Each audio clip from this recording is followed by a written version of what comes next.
Hi dear, this is IS James. Welcome to my channel Concept Speak Well. Dear friends, in this video I'm gonna tell you the difference between present continuous tense and present perfect continuous tense. जैसे कि हमारा present tense ख़त्म हो चुका है, उसका जो चार टाइप्स था, simple present tense, present continuous tense, present perfect tense and present perfect continuous tense, and उसमें डिफरेंसेस भी मैं बता चुका हूँ। आज मैं आपको बताऊँगा difference between present continuous tense and present perfect continuous tense. दोनों का आइडेंटिफिकेशन ऑलमोस्ट सिमिलर है, लगभग समान है, परंतु उसमें जो मेजर डिफरेंस है, अंतर है, उनको मैं डिफ़ाइन करूँगा। सो यदि आप चैनल पर नए हैं, उन तमाम वीडियोस को नहीं देखे हैं जिसमें मैं प्रेजेंट टेंस को पढ़ा चुका हूं एंड चारों टाइप्स को मैं ख़त्म कर चुका हूं, तो आप चैनल पर जाकर उन तमाम वीडियोस को देख लें सो डैट आपको नेक्स्ट जो मैं पढ़ाने जा रहा हूं उसको समझने में आसानी हो। So without wasting any time let's get started.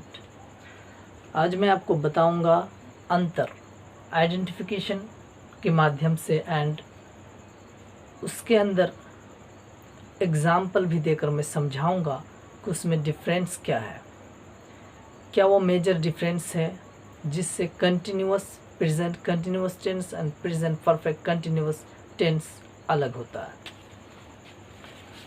Difference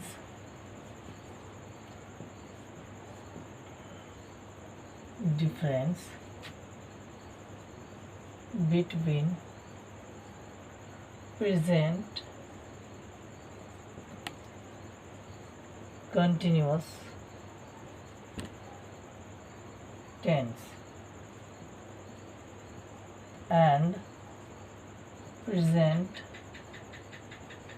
perfect continuous tense।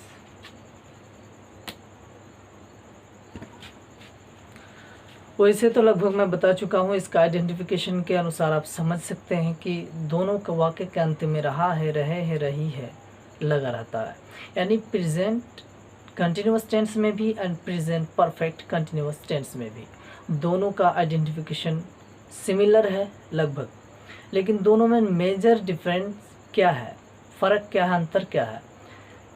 Present tense में सिंपल सिर्फ रहा है, रहे हैं, रही है पर वाक्य ख़त्म होता, समाप्त होता, परंतु यदि प्रेजेंट परफेक्ट कंटिन्यूस टेंस की बात की जाए तो इसमें हमारा रहा है, रहे हैं, रही है के साथ हमारा वाक्य समाप्त होता, परंतु इसमें समय सूचक शब्द जुड़ा रहता है, as I have mention earlier videos, जैसे कि मैं पहले वाले वीडियोस में बता चुका हूँ, बट स्टिल फिर से मैं बता रहा हूँ।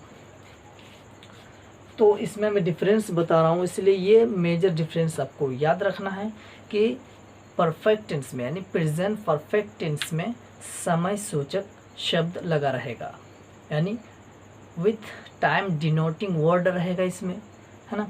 तो ये हमारा फ़र्क है और उसको एग्जाम्पल के साथ देख लेते हैं। जैसे कि यदि मैं बोलूँ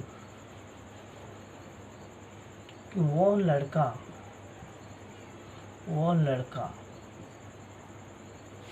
इस वर्ग में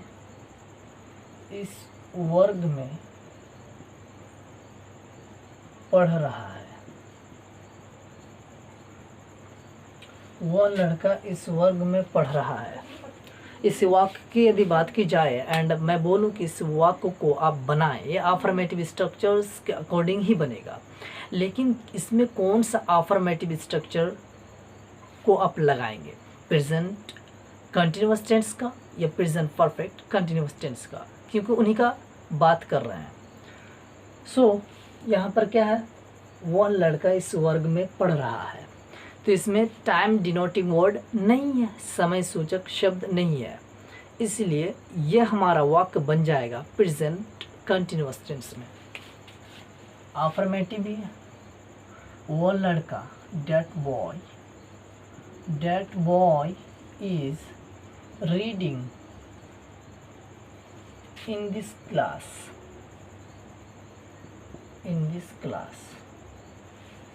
अब इसी वाक्य को हम बनाएंगे प्रेजेंट परफेक्ट कंटिन्यूअस टेंस के स्ट्रक्चर के अनुसार, लेकिन इसमें चेंजिंग आएगा, इसका आइडेंटिफिकेशन में चेंजिंग आएगा। क्या चेंजिंग? इसमें समय सूचक शब्द जुड़ा रहेगा। फॉर एग्जाम्पल देख लेते हैं, जैसे कि यही वाक्य को हम लिख सकते हैं, इसी वाक्य को कि वह लड़का इस वर्ग में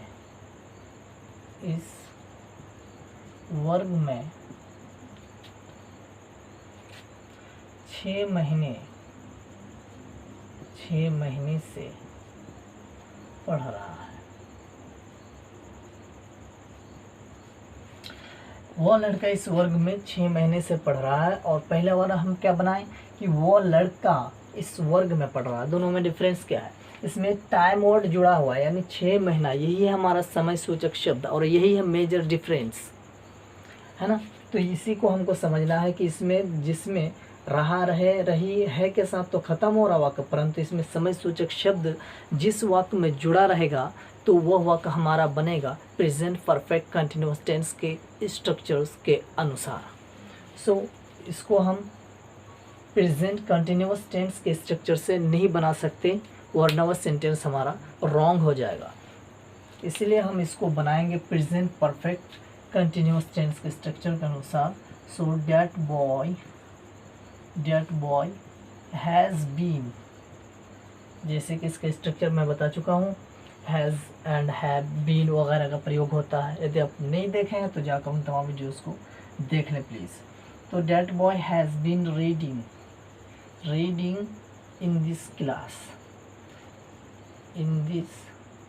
क्लास। नाउ नेक्स्ट हमारा क्या जुड़ जाएगा? Time word. सो फॉर का प्रयोग जैसे मैं प्रीवियस वीडियो में बता चुका हूँ, इससे जस्ट पहले वाला वीडियोस में टेंस 22 पार्ट में टेंस का मैं उसमें बता चुका हूँ use of since and for, कहाँ पर सिंस लगाना है, कहाँ पर फॉर लगाना है, वो भी मैं बता चुका हूँ। आप जाकर उन वीडियो को देख लें, सो डैट आपको इसमें भी कन्फ्यूज़न ना रहे कहाँ पर से एंड कहाँ पर से के माने में जो फॉर और सिंस का प्रयोग होता है, कहाँ पर सिंस लगाएं, कहाँ पर फॉर लगाएं। सो यहाँ पर हम फॉर का प्रयोग करेंगे, इसलिए कि निश्चित समय नहीं है, इसलिए कि सिंस किस चीज़ को दर्शाता है? पॉइंट ऑफ टाइम को, and for period of time को दर्शाता है। So that boy has been reading in this class for कितना महीना से? 6 months। ये हमारा डिफरेंस है। मेजर डिफरेंस यही है कि इसमें समय सूचक शब्द जुड़ा रहता है, और हमारा प्रेजेंट कंटिन्यूअस टेंस में समय सूचक शब्द नहीं जुड़ा रहता है। तो ये हमारा था एक एग्जाम्पल, यानी दोनों का स्ट्रक्चर्स भी अलग है, आइडेंटिफिकेशन भी लगभग सिमिलर है, परंतु यही मेजर डिफरेंस है कि इसमें समय सूचक शब्द एंड इसमें सिंपल रहेगा। नाउ नेक्स्ट और एग्जाम्पल देख लेते हैं, सो डैट आपको और अच्छा से समझ में आ जाए। लेट कर देता हूँ इसको मैं। इसमें इज आर एम का प्रयोग होता है, एंड इसमें हैज़ बीन हैव बीन का प्रयोग होता है। जैसे कि यदि मैं बोलूं कि मैं आपको अंग्रेजी पढ़ा रहा हूँ,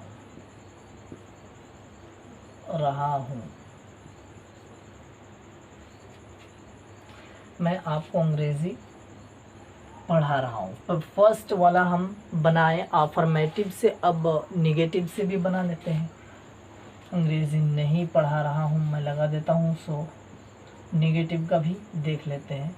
अंग्रेजी नहीं पढ़ा रहा हूँ। तो इसमें क्या समय सूचक शब्द जुड़ा हुआ है? नहीं, इसमें समय सूचक शब्द हमारा नहीं जुड़ा हुआ है, इसलिए इस वाक्य को हम बनाएंगे प्रेजेंट कंटिन्यूअस टेंस के स्ट्रक्चर के अनुसार। कौन सा स्ट्रक्चर लगेगा भाई? इसमें हमारा निगेटिव स्ट्रक्चर लगेगा, इसलिए कि यहाँ नकारात्मक वाक्य है नहीं है। सो क्या बन जाएगा, आई एम, आई के साथ इज आर एम का प्रयोग होता है तो कंटिन्यूअस टेंस में एम का, I am not teaching, teach means पढ़ाना, and I N G form V4 का प्रयोग होता है इसमें भी, तो I am not teaching you English. And इसी वाक्य को अब हम बना के आपको बताएंगे प्रेजेंट परफेक्ट कंटिन्यूअस टेंस में। मैं आपको 20 मिनट से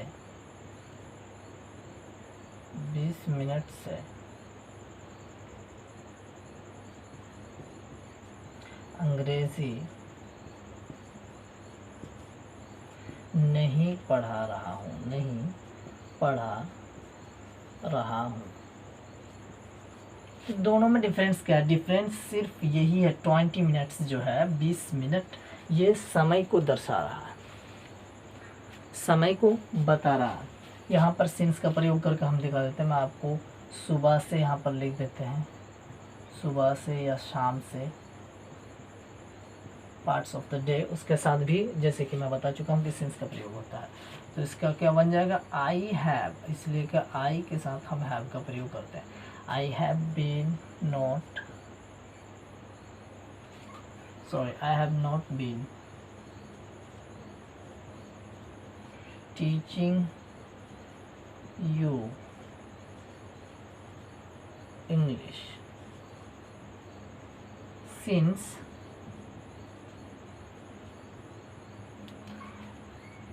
मॉर्निंग।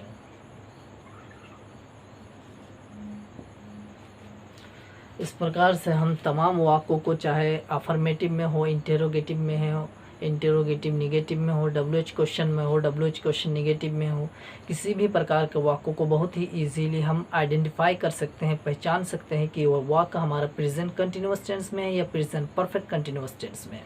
उसमें किसी भी प्रकार का कन्फ्यूज़न नहीं होना चाहिए। जिसमें समय सूचक शब्द जुड़ा रहेगा और वह वाक्य हमारा ख़त्म होगा, वाक्य के अंत में रहा, रहे हैं, रही है लगा रहेगा, तो वो हमारा प्रेजेंट परफेक्ट कंटिन्यूअस टेंस के स्ट्रक्चर्स के अकॉर्डिंग बन जाएगा। और जिसमें समय सूचक शब्द नहीं जुड़ा रहेगा वो हमारा प्रेजेंट कंटिन्यूअस टेंस के स्ट्रक्चर्स के अकॉर्डिंग बनेगा।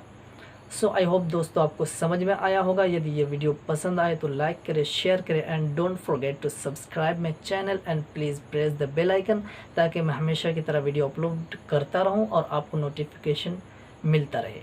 तो आज के वीडियो में बस इतना ही काफ़ी। See you in the next video, till then bye bye.